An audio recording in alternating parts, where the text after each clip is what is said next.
पाठ 8 प्रायश्चित। अगर कबरी बिल्ली घर भर में किसी से प्रेम करती थी तो रामू की बहू से, और अगर रामू की बहू घर भर में किसी से घृणा करती थी तो कबरी बिल्ली से। रामू की बहू के कमरे में रबड़ी से भरी कटोरी पहुंची और रामू जब तक आए तब तक कटोरी साफ चटी हुई। बाजार से मलाई आई और जब तक रामू की बहू ने दूसरा सामान समेटा मलाई गायब। एक दिन रामू की बहू ने रामू के लिए खीर बनाई, ठंडा होने के लिए कटोरे में रखी और कटोरा ऊंचे स्थान पर रख दिया। जब लौटी तो क्या देखती है कि फूल का कटोरा टुकड़े टुकड़े खीर फर्श पर और बिल्ली डट कर खीर उड़ा रही है। रामू की बहू को देखते ही कबरी चंपत। रामू की बहू पर खून सवार हो गया। न रहे बांस न बजे बांसुरी। रामू की बहू ने कबरी की हत्या करने की कमर कस ली थी। एक दिन रामू की बहू एक कटोरा दूध कमरे के दरवाजों की दहलीज पर रखकर चली गई। हाथ में पाटा लेकर लौटी तो देखती है कि कबरी दूध पर जुटी हुई है। मौका हाथ में आ गया। सारा बल लगाकर पाटा उसने बिल्ली पर पटक दिया। कबरी न हिली, न डुली, न चौंकी और न चिल्लाई, बस एकदम उलट गई।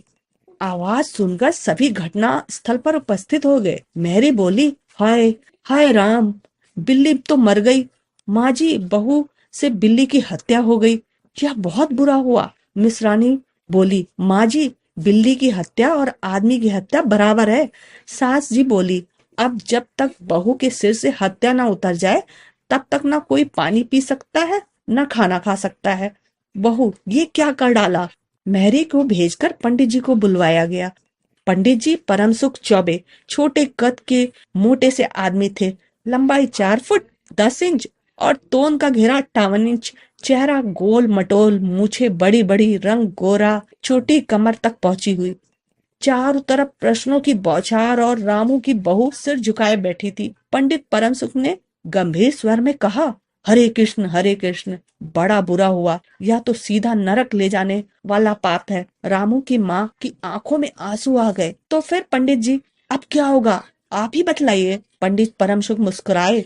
रामू की माँ, चिंता की कौन सी बात है, हम पुरोहित फिर कौन दिन के लिए हैं। शास्त्रों में प्रायश्चित का विधान है, सो प्रायश्चित से सब कुछ ठीक हो जाएगा। कहा, एक सोने की बिल्ली बनवाकर बहू से दान करवा दी जाए। जब तक बिल्ली न दी जाएगी तब तक तो घर अपवित्र रहेगा। बिल्ली देने के बाद 21 दिन का पाठ होगा। कम से कम 21 तोले की बिल्ली बनवाकर दान कर दो और बाकी आपकी अपनी श्रद्धा। रामू की माँ ने आंखें फाड़कर पंडित परम सुख की ओर देखा। अरे बाप रे, 21 तोला सोना, पंडित जी यह तो बहुत है। तोले भर की बिल्ली से काम ना निकलेगा। मोल तोल शुरू हुआ और मामला 11 तोले सोने की बिल्ली पर ठीक हो गया। पंडित जी ने कहा कि दान के लिए 10 मन गेहूं, 1 मन चावल, 1 मन दाल, मन भर तेल, 5 मन जौ और 5 मन चना, 4 पंसेरी घी, मन भर नमक लगेगा। अरे बाप रे, इतना सामान। पंडित जी, इसमें तो 100-150 रुपया खर्च हो जाएगा। रामू की माँ ने कहा। पंडित जी बोले, यह तो प्रायश्चित है, कोई हंसी खेल थोड़े ही है। आप लोग ऐसे वैसे थोड़े हैं और 100-150 रुपया आप लोगों के हाथ की मैल है। उन्होंने कहा, रामू की माँ, एक तरफ तो बहू के लिए नरक है, दूसरी तरफ तुम्हारे जिम्मे थोड़ा खर्च है, सो उससे मुंह न मोड़ो। फिर जरा बिगड़ते हुए बोले, अगर तुम्हें अखरता हो तो ना करो, मैं चला। इतना कहकर पंडित जी ने पोथी पत्र बटोरा। रामू की माँ ने पंडित जी के पैर पकड़े और पंडित जी ने अब जमकर आसन जमाया। 21 दिन पाठ के 21 रुपए और 21 दिन तक दोनों वक्त 5-5 ब्राह्मणों का भोजन करवाना पड़ेगा। कुछ रुककर पंडित परम सुख ने कहा, इसकी चिंता ना करो, मैं अकेले दोनों समय भोजन कर लूंगा और मेरे अकेले भोजन से 5 ब्राह्मणों के भोजन का फल मिल जाएगा। अच्छा तो प्रायश्चित का प्रबंध करवाओ। अच्छा तो प्रायश्चित का प्रबंध करवाओ। रामू की माँ, 11 तोले सोने निकालो, मैं उसकी बिल्ली बनवा लाऊं। 2 घंटे में बनवा कर लौटूंगा। तब तक पूजा का सब प्रबंध कर रखो और देखो पूजा के लिए।